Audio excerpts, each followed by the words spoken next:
Hi, everybody. Welcome back to our third day of the OFI workshop on Fisheries Management Reference Points in Highly Dynamic Ecosystems.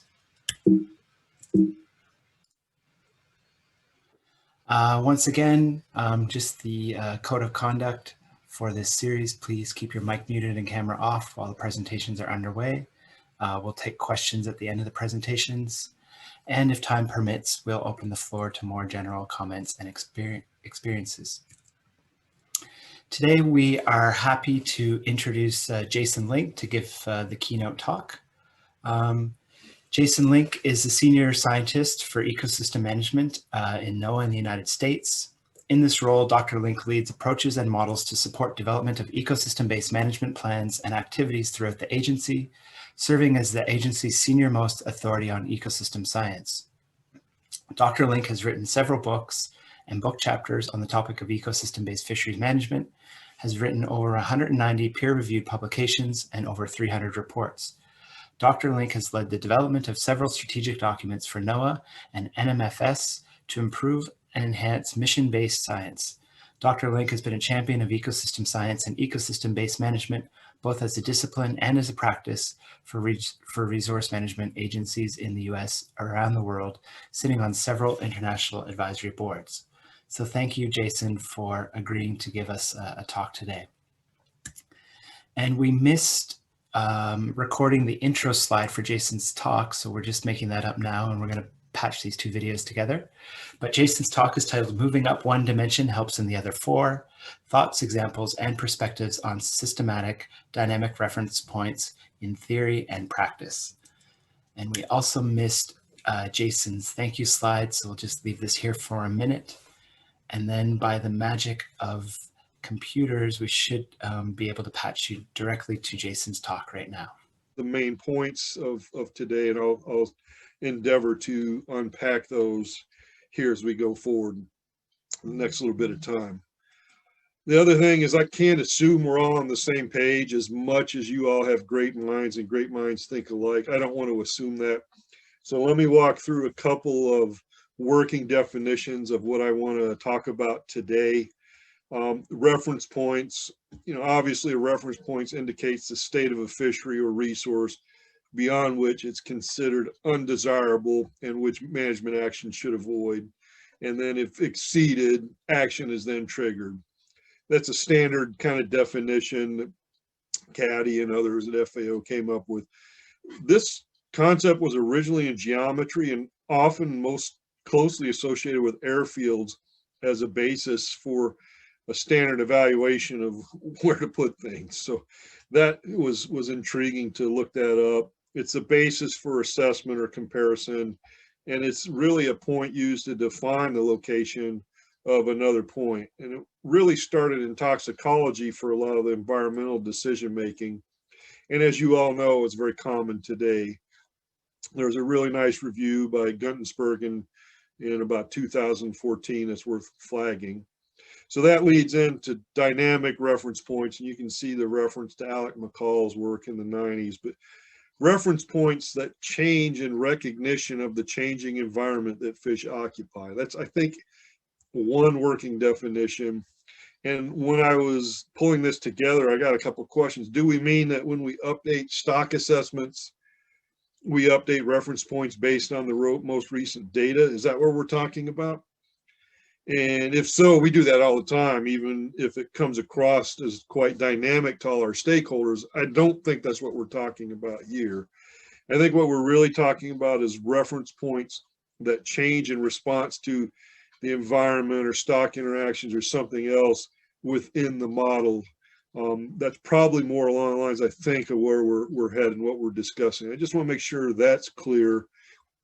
And the reason is I'm also not going to the full extreme of a structurally dynamic model, but parameter dynamic models perhaps is another way to think about that. And we'll get into that. I use the delta here as shorthand for change throughout this, just so you know. I try to use some pseudo equations, but it's not sensu strictu solid math, so I want to make sure that I'm clear about that. And then I use the term dimensions, usually speaking to the four common ones: one of time and the three of space, and we allude to those, but also in the broader sense that we're looking at other aspects of the issue. And then finally, systematic thinking or systemic thinking. I wrote a review on that a couple years ago as it applies to fisheries, but really using systems theory, hierarchy theory, portfolio theory, and those associated perspectives to address all the fisheries and fish resources in a regional ecosystem as an entire composite, connected, collective system, as a system itself. So didn't want to assume we all knew that. Maybe this is a little elementary, but I wanted to make sure we were all on the same page. So with that, let me pose the question that you all have probably been discussing all week and leading up to this. Why do we have dynamic reference points? Why do we need them? What's going on?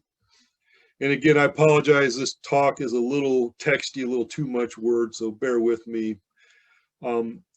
Rick Mathot had a quote about a month ago in a presentation he did. We were working on several things within NOAA fisheries leadership.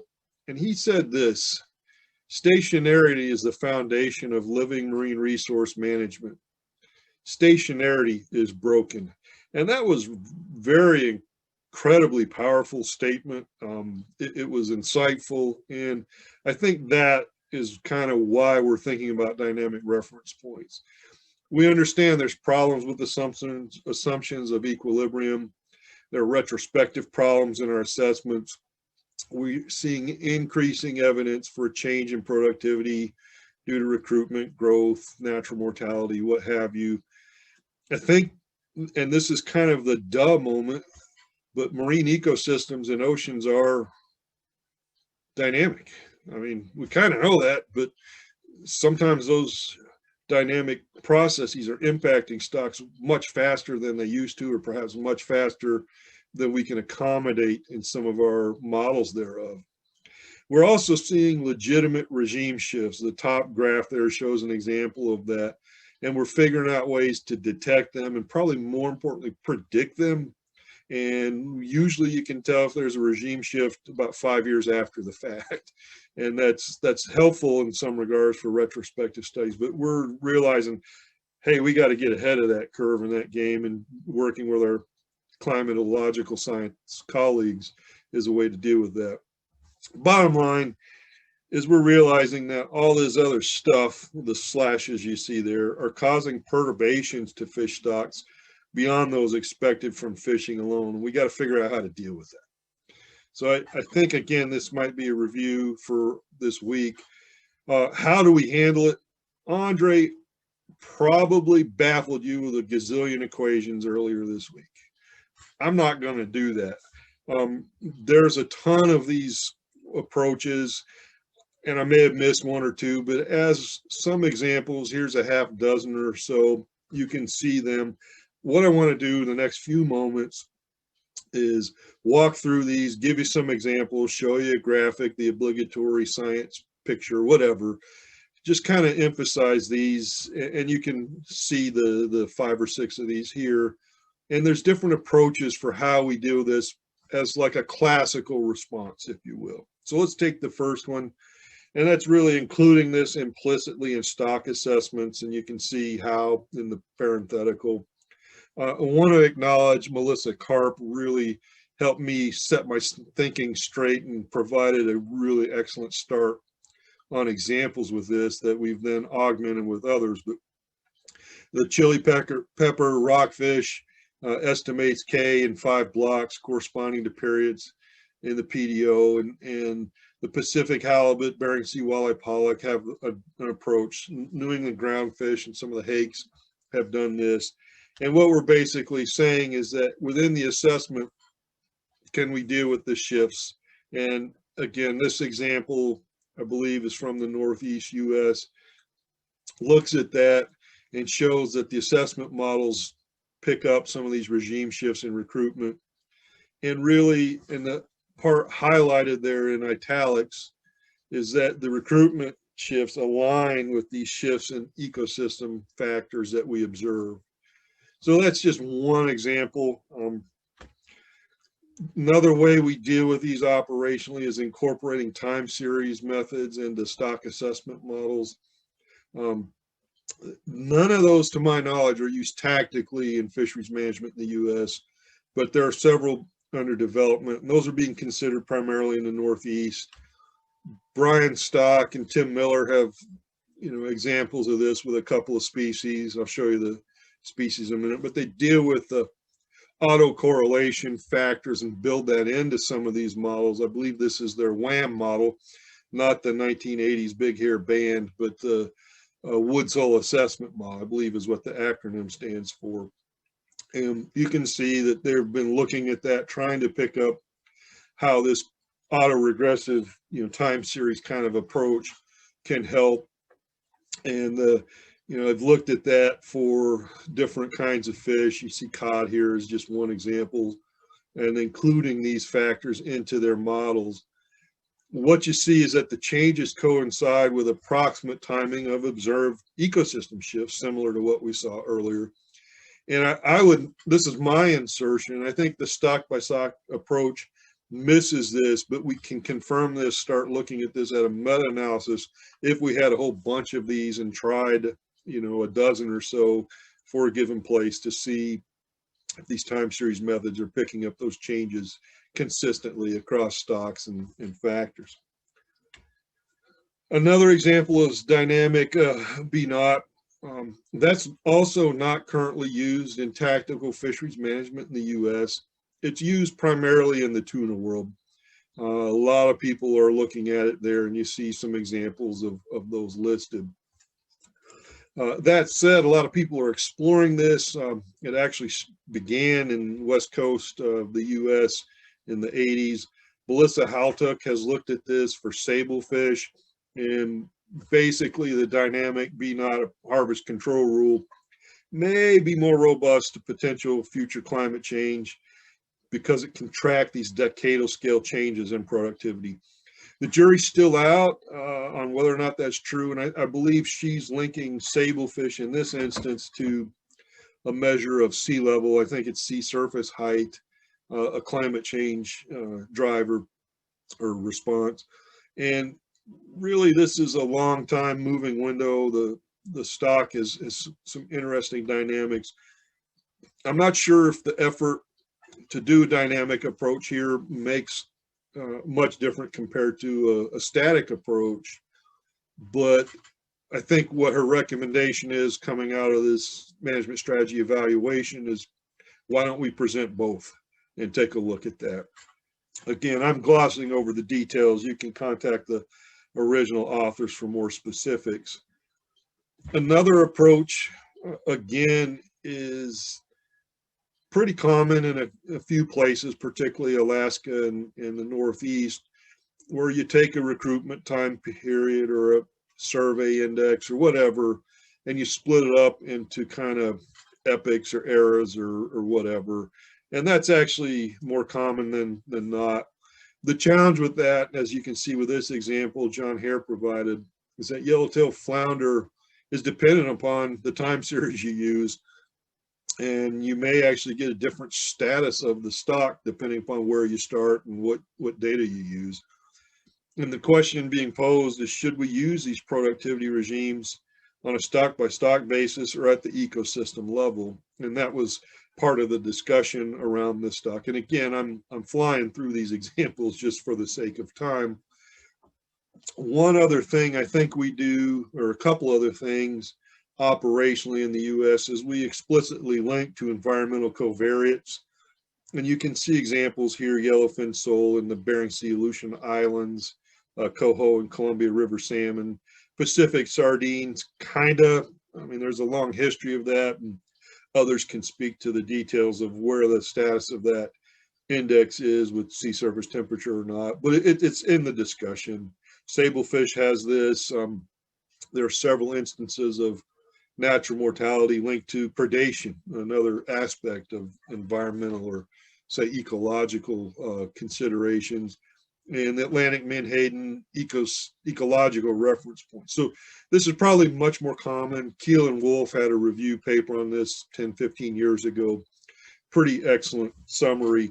But in the US, some examples, I think for croaker, they were looking at yield projected with different climate change scenarios. And basically, this species is going to do better if things are a little warmer.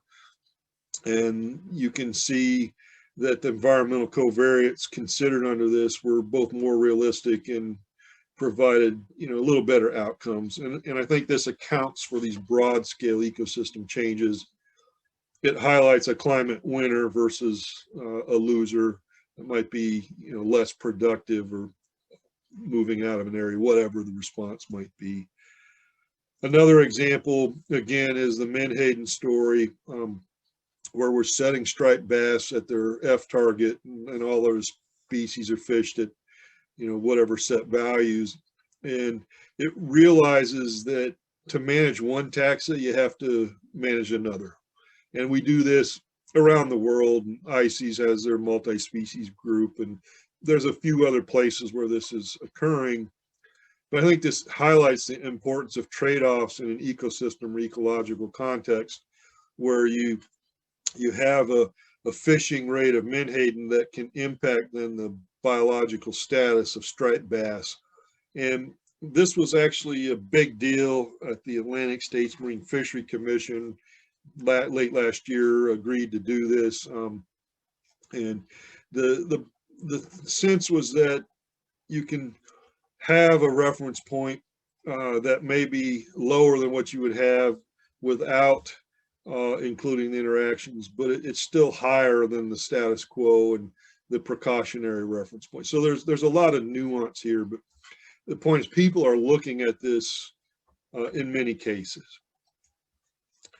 There are also parts where we're not dealing with this perhaps in a strictly analytical sense, but as part of our council or commission or whatever management body process, where we're actually reducing total allowable catch in the first bullet example due to recruitment, because we kind of have a sense that sea surface temperatures and changes in productivity are not doing well using our ecosystem status reports. And again, Pacific sardine may be an instance of this.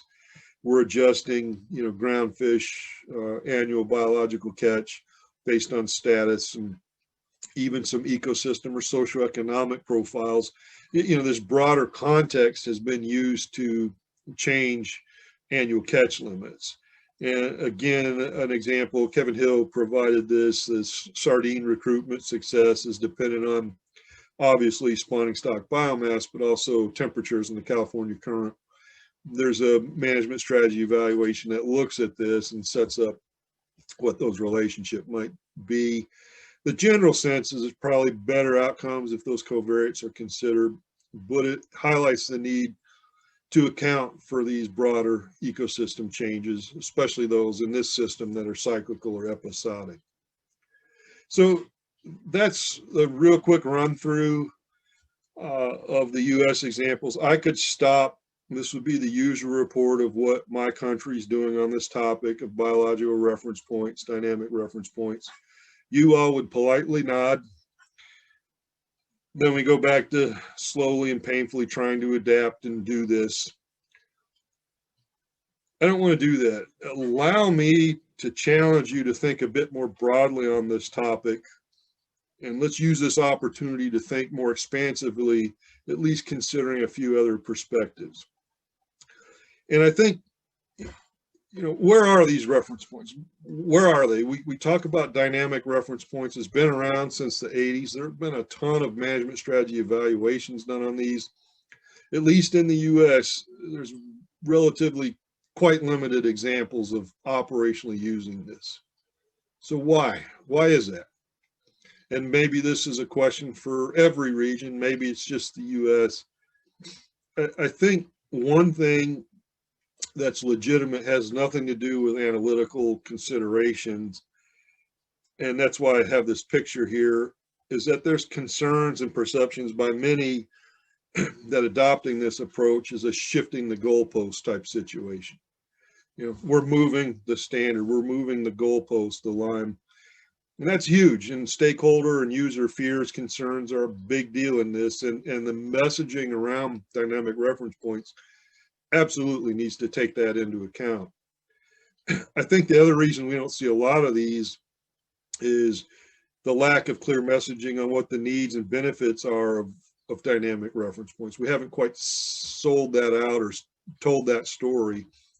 And I think, to be fair to us as scientists, we often have an overemphasis on uncertainties, and a lack of clear, common directional results doesn't help. So we have some pretty clear directions that we know things are going in. We might not be precise or be able to capture the statistical uncertainty at whatever level we're used to. But when we emphasize those uncertainties versus the broader stories, I think that doesn't help pass along the message.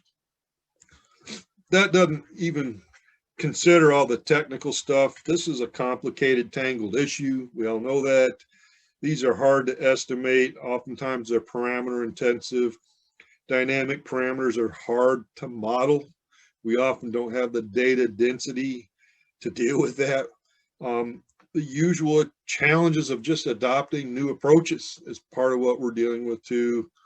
And I think one thing I would say, if I'm allowed to represent perhaps different communities, is that the statistical and quantitative bars we place on oceanographers, ecologists, sociologists, and other disciplines by the stock assessment community so that we can include additional information can be at times too high. And I think that might limit the uptake of new information and approaches or new data streams. And I would just encourage us to think more broadly beyond that. Plus, there's all the different cultures, philosophies, and approaches for dealing with the evidence for change. And the diagnostics are not always clear for these. So I think we need some of the statistical analytical methods. Don't get me wrong.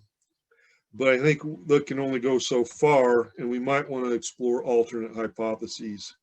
And I would conclude this part of this talk, the first half of this talk, by saying I think dynamic reference points may be integrating some of the wrong dimensions. And somebody can play the ominous organ music now, dun, dun, dun, and then we'll shift gears. So I think when we look at dynamic reference points, we're actually beginning to see the beginnings of decision trees of when to use them. We had a paper came out, I guess that would be last year now, looking at decision trees. It can kind of identify situations when you need dynamic reference points. I think, to be fair, not all options of dealing with some of these changes that we're facing, whatever the issue is, are options in stock assessment models. And I think not all the options are dynamic reference points. So that's really an approach to start winnowing through, walking through a decision tree. When would we want to do these? What are the options to deal with them? So on and so forth. So I come back to this question, what are we trying to do? What's the real reason we're trying to do dynamic reference points? And ultimately, is that what we want? And I think as we're seeing change in the ocean as manifested in fish stocks, that our models, both stock assessment and ecosystem models and management systems, are having a hard time handling, or maybe even can't handle, some of these changes. And we're trying to adapt to these changes. Totally understandable. And we're trying to adapt to these changes analytically. Also very understandable. What I would flag to us is that we're trying to deal with change, and change in how we handle those changes. And we are often reverting back to the same statistical approaches. And I would argue maybe there are other options. And I hope you at least have an open mind. I'm not sure I'm going to get them all right, but I want to challenge our thinking and push us forward. What if there are other ways to develop reference points that may or may not result in dynamic reference points in this classical sense, but that also address the underlying reasons of why we need to consider them? So that's what I want to focus on. And I want to do that by asking some perhaps challenging questions. Why do we always reduce a multidimensional problem into one dimension? So if you look at this cube of all the different factors, 1,000 different considerations, we reduce it to 2 dimensions with 100, and then maybe 1 dimension with 10 considerations. Totally understandable. And the classical response to changing conditions and unstable reference points has primarily focused on the temporal dimension. And it's totally understandable that we primarily emphasize the DT, or we integrate or shave up or look at different parts of time. Totally get that. We're trained to be reductionists. The mathematical mindset has kind of taken over the discipline somewhat. And I would say that perhaps some of the examples we've noted need to consider things differently or for an entire ecosystem. So if I can hold the point here, recall all the examples I showed you from the US, every one of them had some kind of, hey, should we do this across all stocks? Hey, is there broader ecosystem considerations we could explore here? And those were kind of pre-staging that maybe there's other dimensions we could explore. For example, if we think about what we're trying to do, we have dn over the dx, dy, dz. We rarely do dz depth in this instance. What if we integrated or dealt with things across space? Would that help address some of the changes that we see? It might. I don't know. I know there's some work going on by Jim Thorson. You can see his paper here, and Arno Groos in the Gulf of Mexico. I get there are challenges with this. There's a huge amount of data we often don't have at the spatial level. I get that this might be a different way of thinking about it. I'm not going to emphasize that today, but I would say maybe one of the other dimensions to help us deal with some of the changes that we're really trying to address could be a more spatially explicit approach. Just suggesting that. Another thing is we focus on the temporal dimension. There's the spatial dimension. What about the interaction dimension, where we begin integrating across predator impacts of a particular stock? We know predation has impacts on reference points. You can see that work by Megan Tyrrell exampled here. Can multi-species models dampen some of these shifting baselines or reference points? Or can they at least better account for changes more directly? So those are some things to think about in the interaction dimension. Those are interesting. I'm not going to emphasize those today. Just want you to think about them, maybe table that for further discussion. The biggest thing I want to emphasize today, what if we re-emphasize the other part of the equation? What is it we're trying to do? What, instead of focusing on the temporal dimension, we focused on what I'm calling the taxonomic dimension, the DN, and in not so much in abundance of a particular stock, but numbers of species. Many of the examples I've shown noted the benefits and called for the consideration of the entire ecosystem or the entire fish community. This builds on hierarchy theory. A lot of us are so population or species oriented. We object to this. We're trained to look at species, stocks, populations. But what if we looked at this in a different way? As the quote you can see there says, what if we change the way you look at things and the things you look at change? What if we explore that for a while? Maybe there are options here in this, what I'm calling the taxonomic dimension, integrating across the taxa instead of across time or space or even the interactions. I would propose that really this is hinging upon hierarchy theory. I'll walk you through this. It's a little complicated, but at a higher level, or the level plus one, you have your focal level, and then you have sub-levels or the lower levels. What you see is we often focus down here on individual stocks, and we have this dynamic.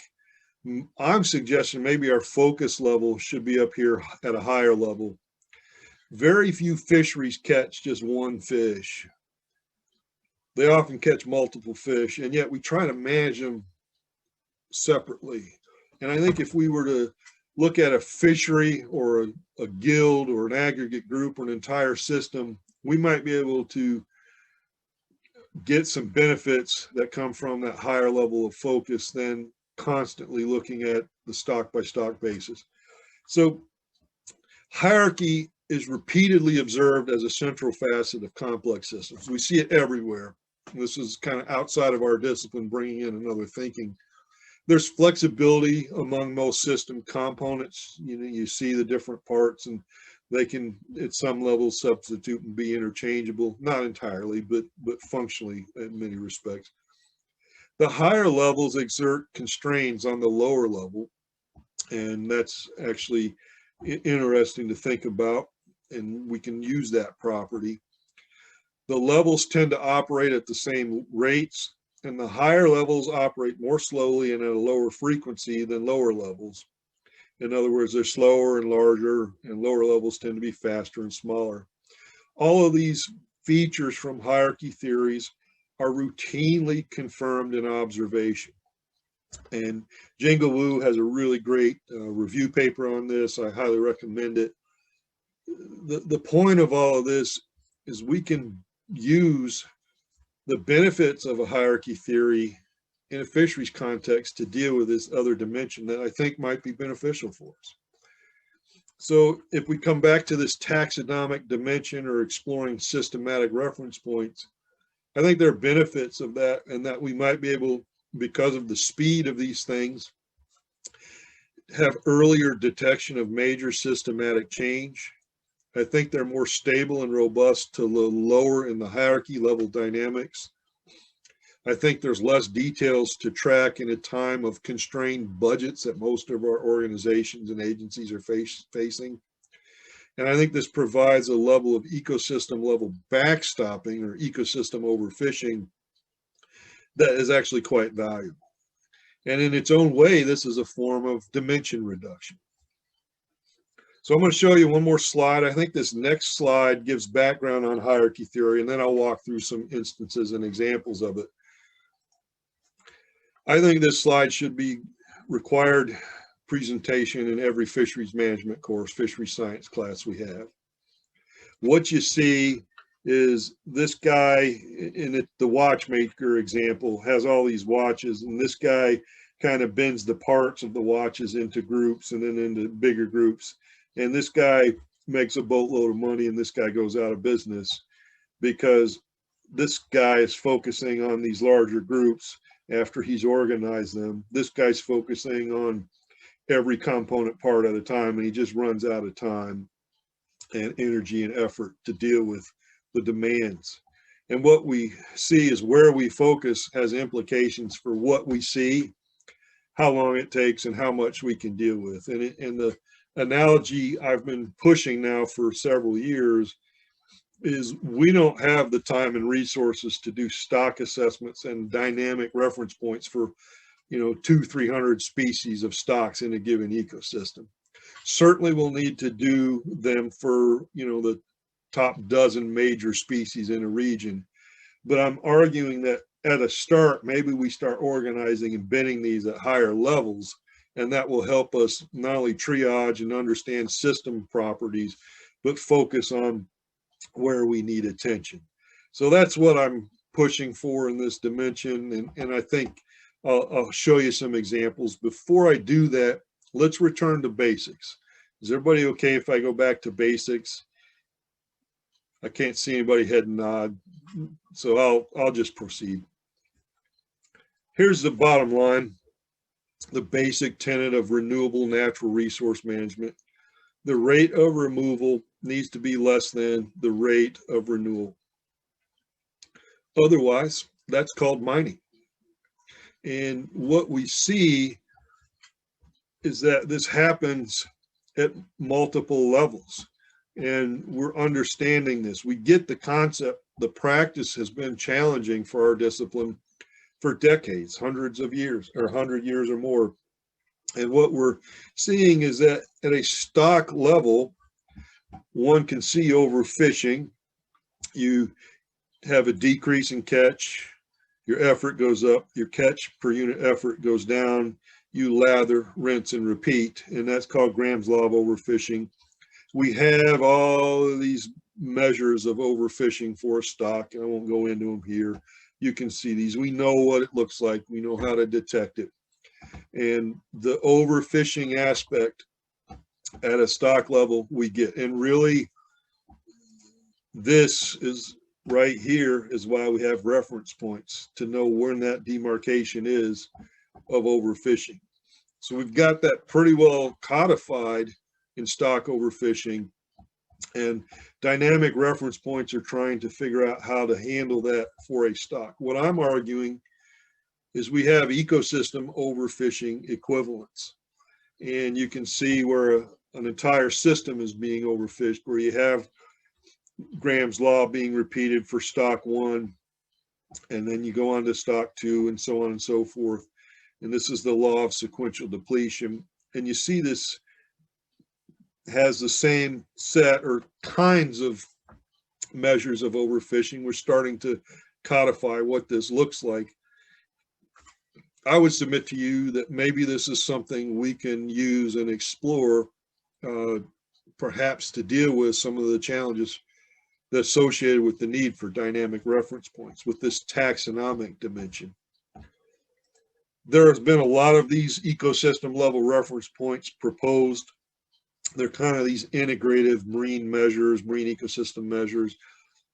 Some of the challenges with these have not always borne out. They haven't been very clear on what the threshold or reference level might be. Many are too focused on just one component, or they combine pressures and responses. I think we need to have ones that have readily available data, fairly simple models. So what I would like to propose is 2 examples of those. And I wrap this up by giving you the details of those models in a very quick fashion, and then showing you some examples where we've used them, or begun to look at them, I should say, in the US. One of them is a cumulative trophic curve, where we have this big S and shrinking hockey sticks. They're everywhere. They respond to perturbation consistently, and they can inform marine ecosystem overfishing. Without going into all the details, you can see more of the sources here.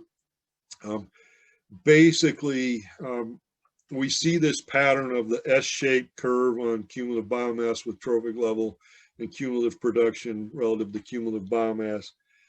We see it every ecosystem. There are nuances and details and inflection points and whatnot are different, but we see it everywhere we look, every time we look. The S and hockey sticks always stretch, shrink, and move towards the perturbation or the origin under perturbation. And you can see theoretically what that would look like here or here. Tracking the curve parameters follows the dynamics of an ecosystem and really indicates how much there's been recovery or perturbation. Simone Liberal-Alto had a really good look at that in a paper a couple of years ago.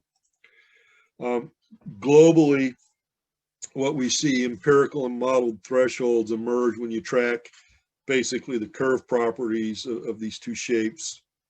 And we kind of have some thresholds from simulations, from models, from empirical studies now going back 50 plus years on a lot of these things. We know that the inflection point, at least on the S curve, is at about 33% of maximal observed biomass. And we know the inflection point is at a certain trophic level, so on and so forth. And we've begun to look at those things as something to consider. So that's one example of ecosystem overfishing using this taxonomic dimension integration. The other one is real limits to how much fish any given ecosystem can produce, can be caught. And those thresholds help us delineate ecosystem overfishing. Again, we don't have a lot of time to go into this. Here are some of the references you can see at the bottom. The trophic transfer calculations modeling global observation show there are limits to fisheries production, ultimately as set by primary production. Total oceanic primary production is on the order of 40 to 50 gigatons of carbon per year. Where that production occurs is predicted to shift. When that production occurs is predicted to shift. The amount of that production is not predicted to shift. And that's an important consideration. Total marine capture fishery yield is on the order of 1/10 of a gigaton per year and has been for about 30 plus years. It's more or less stable. And again, these are ballpark, round numbers. From these, we calculate thresholds used to delineate ecosystem overfishing. And you can see we have a Ryther index is about 1, the Fogarty index is about 1 per mil, and the Friedland index is about 1. There's a lot of these in the details that I showed you. But let me move past this. If you want, I can go into more detail of this offline with any of you who are interested. But let me just show you how we're proposing we might consider using these. The other thing I want to emphasize is that when we look at these, we're thinking about half of the world's large marine ecosystems are experiencing ecosystem overfishing. And that's kind of gotten our attention, something to pay attention to. One example of ecosystem overfishing is the Ryther index. These are from the 8 large marine ecosystems in the US. If you assume the Ryther index threshold of about 1, well, the Gulf of Mexico has experienced ecosystem overfishing, and the Northeast US definitely has experienced that. We show here that in the 50s, the Northeast was really ramping up with that overfishing. Same in the Gulf in the 70s and the late 70s, early 80s, even detected some major changes for the California current, even though there's not ecosystem overfishing. So remember these circles for a couple slides from now. If you use the S-shaped curve and those properties and the various thresholds, again, the Northeast tends to show that, but maybe better. And we're looking at these in Kobe plots as another example. The California current has changed, and then the Gulf of Mexico is kind of dealing with that above the threshold. Again, the timing of some of these events is important. If you use this taxonomic dimension for systematic reference points, these reference points, can they detect ecosystem overfishing for all fisheries in a given region? We think the answer is yes. We think you can detect that. I think the data to do so are readily available, and that's an important point. I think the levels of ecosystem overfishing and the values of the data to compare them against are probably pretty robust and stable.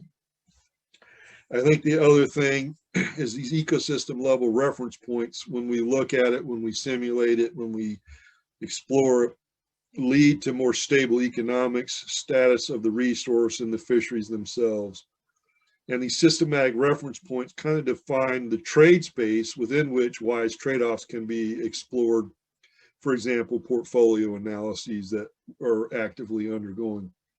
The one example of this operationally in the US is the North Pacific Fisheries Management Council has a 2 million metric ton groundfish cap, and that's worked out very well for many perspectives. A couple more thoughts. If you look at the Northeast and you look at components of the fishery or fish community there, and you look at all these different changes and all the different factors we talked about of overfishing, you look at composite aggregate indices, you start seeing these changes in a lot of these indices in the 60s, early 70s. That was about 5 to 10 years after we detected it, when we went back and looked at the ecosystem overfishing level. And this again is a classical example of sequential overfishing. You look in the Gulf of Mexico, you start seeing signals on aggregate groups and even individual groups or individual species in the early 80s, mid 80s. Again, half a decade to 10 years after we detected major signals in the Gulf. And even the California current, not experiencing ecosystem overfishing, but in the later 80s, early 90s, you see these changes in some of these stocks. And I think the point I want to flag is these ecosystem level reference points can act as early warning signals. It was detectable at least half a decade prior to major stock or stock group collapses in many of these large marine ecosystems. And again, like I just showed you in the California current, even if ecosystem overfishing was not detected, they provided early warning signals of change that we then see throughout the components of the system later on. I think detecting and acting on this ecosystem level information can prevent continued overfishing and sequential stock overfishing. And the bottom line from all is we can probably save money if we start paying attention to this stuff. And I think these aggregate ecosystem level reference points can also help help triage our limited resources, time, money, staff, whatever, of where we're going to focus our efforts to pay attention to this. So I offer you all those different perspectives. It wouldn't be appropriate for me to leave without throwing your ecosystem in Newfoundland up. So I want to do that. I wish I was there in person with you all, but then again, I had to shovel my driveway out this morning. So maybe I'm glad we're not just at this moment. But how's your ecosystem doing? This is just one example of the Ryther Index. Let's say you're doing better, you're still exhibiting ecosystem overfishing, but you experienced a lot of challenges in the 60s and 70s. Maybe something to pay attention to. I don't know. Just propose that for you to think about. Hopefully it gets you thinking, not too upset. Here are my conclusions. Again, I showed you these earlier. There's a lot of reasons we're doing these dynamic reference points. There's limited examples where we've actually operationally used them. There's other dimensions to the problem, and maybe we need to explore these systematic reference points a little further than we have. So with that, Tyler, I'm going to hand it back to you. Thank you all for paying attention. Hopefully this stimulated some thinking and some discussion. Hello, everybody.